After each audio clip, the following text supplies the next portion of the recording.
A senior BSF officer is today battling for his life. He had to be airlifted to Kolkata after a murderous attack by the cattle mafia in Tripura. The officiating commandant of BSF's 145th Battalion was supervising border deployment between two border posts at night when he saw cattle being smuggled across the border. He sought reinforcement. He tried to stop the smugglers, but outnumbered, he was attacked by the mafia. What is even more shocking is the fact that his personal security officer, his buddy, who had an AK-47 assault rifle, did not open fire at the smugglers, fearing an inquiry.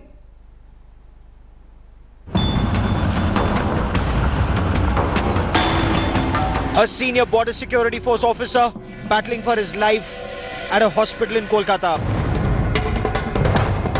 Battered by sticks, bricks, and then hit by a pickup vehicle as he tried to stop cow smugglers at the India-Bangladesh border in Tripura.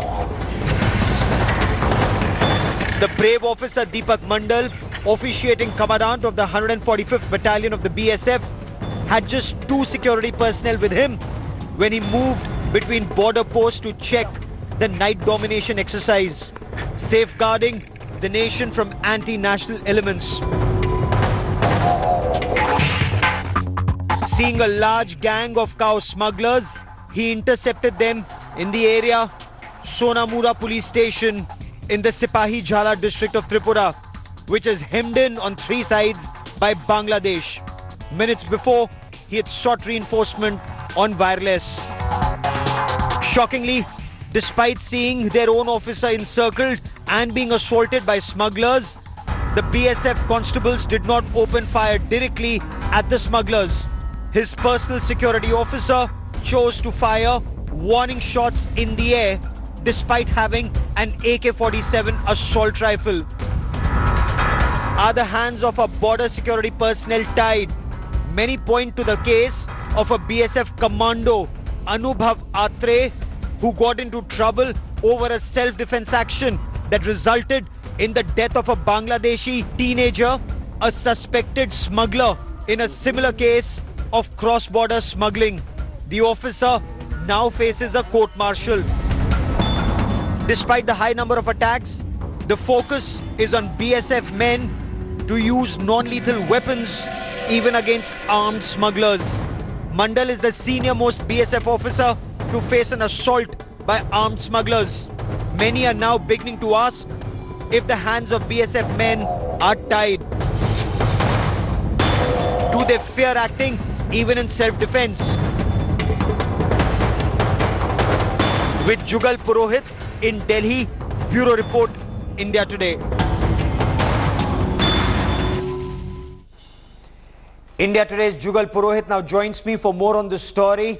Jugal, 2 BSF personnel have been killed this year by the cattle mafia. So what are your sources telling you? Why didn't this BSF constable open fire even though he had an AK-47 assault rifle with him, Jugal?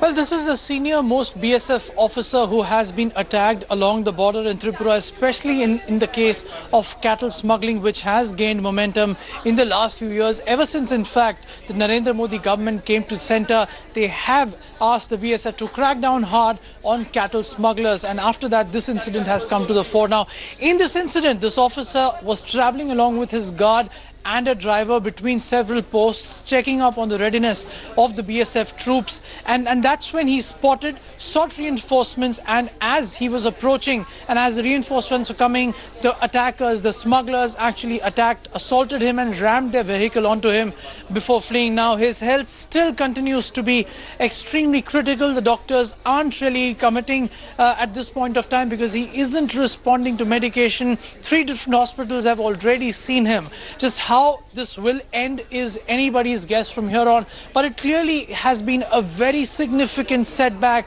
a very important loss for the BSF in not just the way the officer has had to deal with the situation, but also just where does it lead the morale and the might of a force which is supposed to ensure that the borders are free at all times. Oh, absolutely, Jugal. and it defies logic. Why would the PSO not open fire even though he had an assault rifle? What's happened in past instances? When you look at statistics, 2 people killed, 2 BSF personnel killed in 2017, 2 in 2015, 1 in 2014, 3 in 2013, Jugal. Well, the data that we've actually dug out from our sources in the BSF tells us that this problem has been aggravating since 2012, 2013. Every year, BSF personnel in hundreds are getting injured on account of cattle smuggling and their activity in trying to prevent the same. Now, there is a view which says that being a border guarding force, cattle smuggling isn't really something which is in its ambit.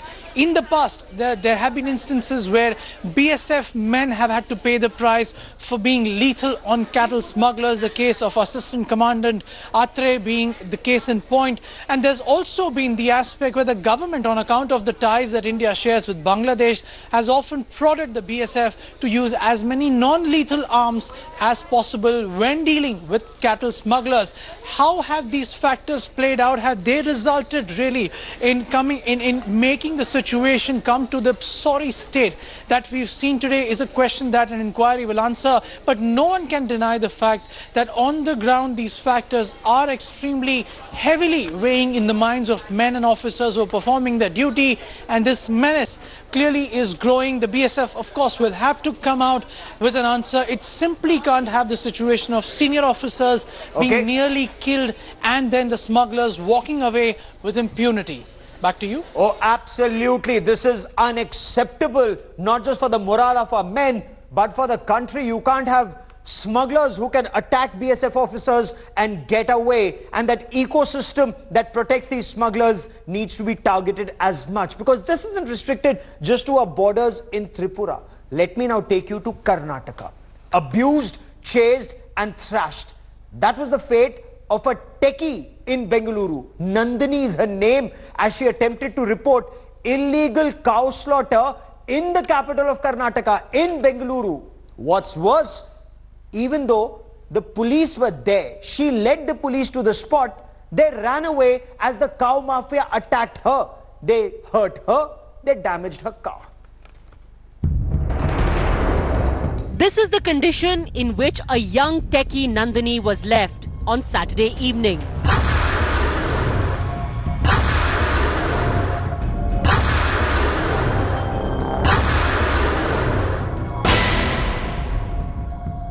Her car smashed. Her head and arm left bloodied. Her fault? To try and prevent illegal cow slaughter in Bengaluru. It all started when Nandini and her friends allegedly saw some suspicious activity in JP Nagar area of Bengaluru. She suspected that cows were being slaughtered illegally in some shops close by. She registered a complaint at a police station with a request that a police team accompany them to the spot to see what was going on. They were told that some policemen were already on the job.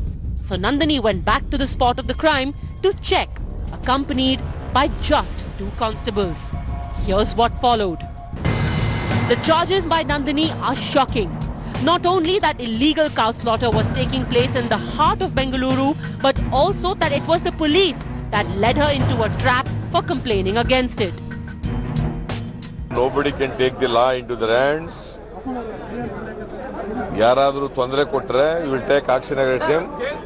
Law takes its own course, you will take action according to law. 7 arrests have been made so far in the case, but uncomfortable questions remain. Is illegal cow slaughter being allowed to continue in Karnataka? Is there a nexus between the cow mafia and the cops? And most importantly, was Nandini led into a trap, literally thrown to a mob of 100 sloganeering, marauding cow mafia? Will Mr. Sitaramaya and his cops answer? With Nolan Pinto in Bengaluru, Bureau Report, India Today.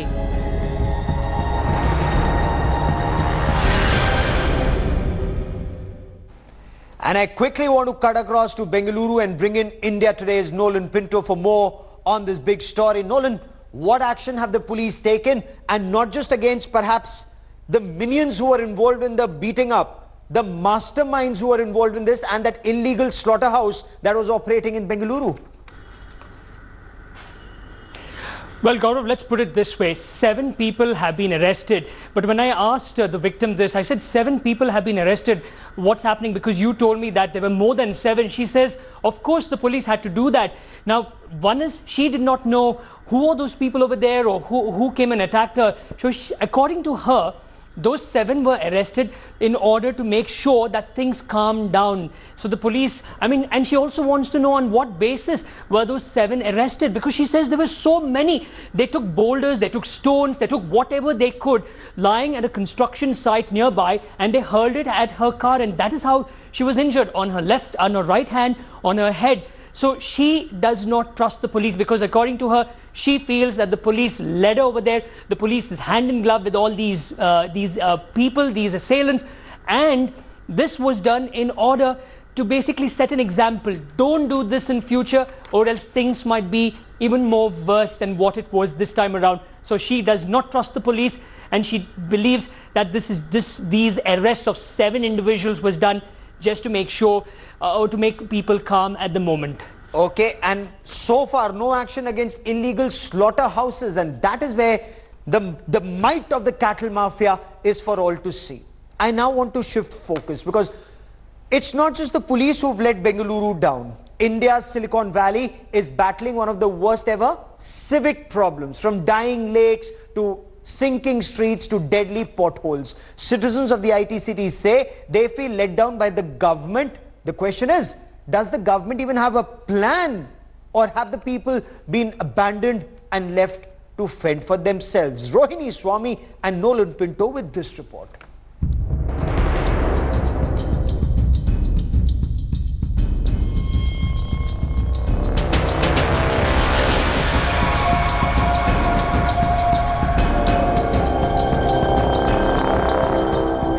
Dying lakes, sinking streets, and deadly potholes.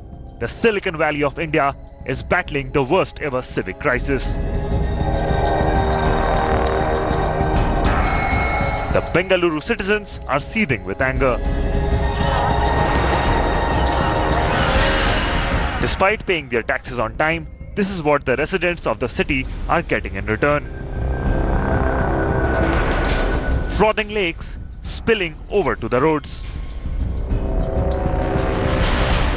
Roads turning into rivers. Roads full of killer potholes. Every step is turning into a potential death trap in the city of Bengaluru.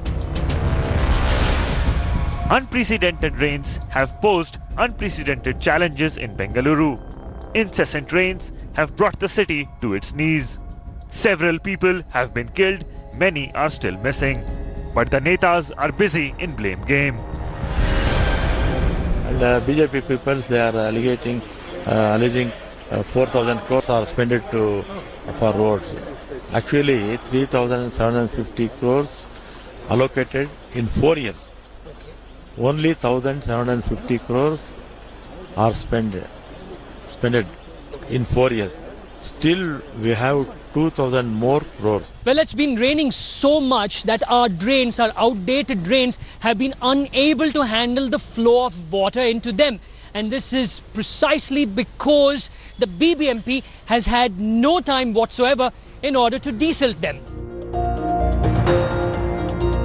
9 people have lost their lives due to killer potholes in just 15 days. Shockingly, no one has been questioned or booked so far. There are as many as 15,935 potholes in the city. While the Bengalurians have taken things into their hands, netas continue to be in denial mode about the crumbling infrastructure in the IT city. And it's not just the rains and potholes which have brought the city to a grinding halt. Bengaluru is also battling the frothing lakes. The toxic foam is spilling over to the roads and making it difficult for commuters to negotiate traffic. Well, Bengalurians do not need to travel far to see snow-covered lakes. We have our very own Bellandur Lake. The only difference is it's toxic and it will surely kill you. As Bengaluru is plagued with severe civic mess, CM Siddaramaiah is busy playing vote bank politics by either invoking the Kannada pride or playing the caste card.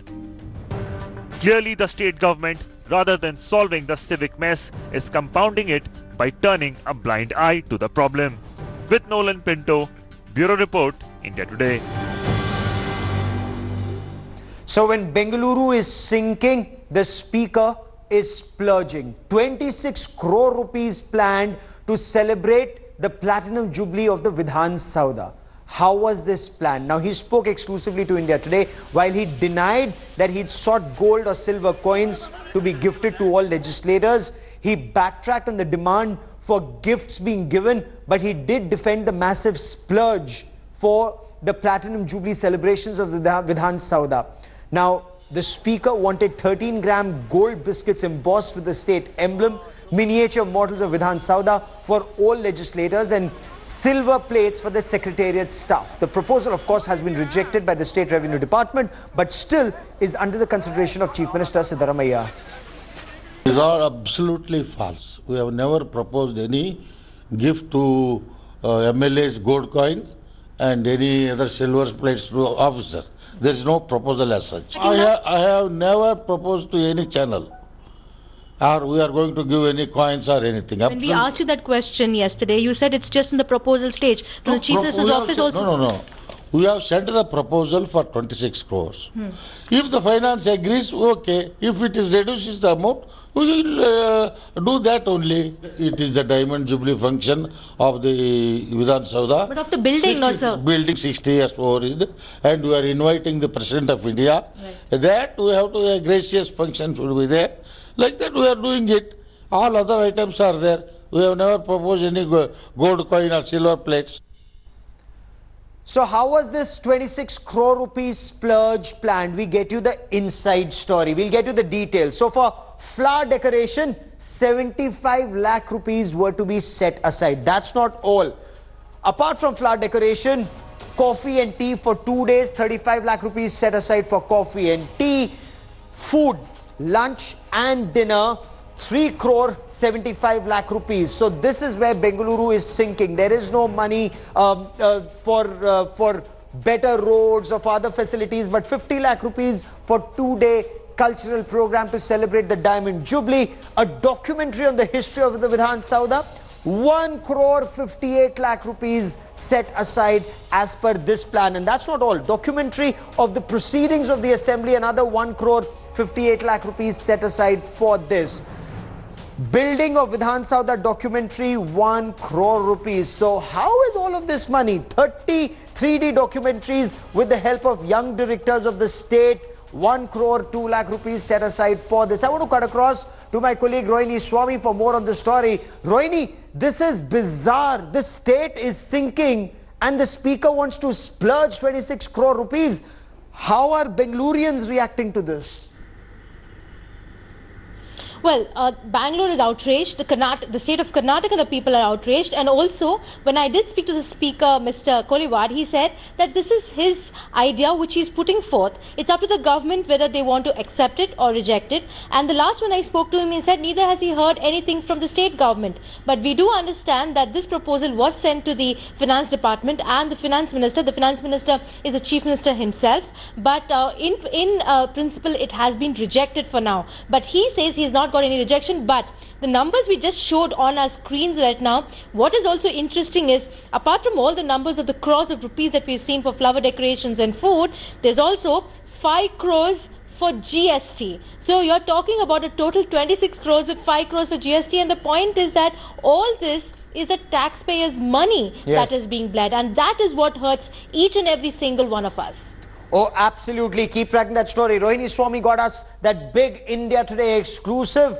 Now we are told that 26 crore rupees are not being spent on the Diamond Jubilee of the Vidhan Sabha. But Rohini and our team in Bangalore will continue to track that story very closely. That is all I have time for on India First. Many thanks for watching. News and updates continue on India Today. Stay with us.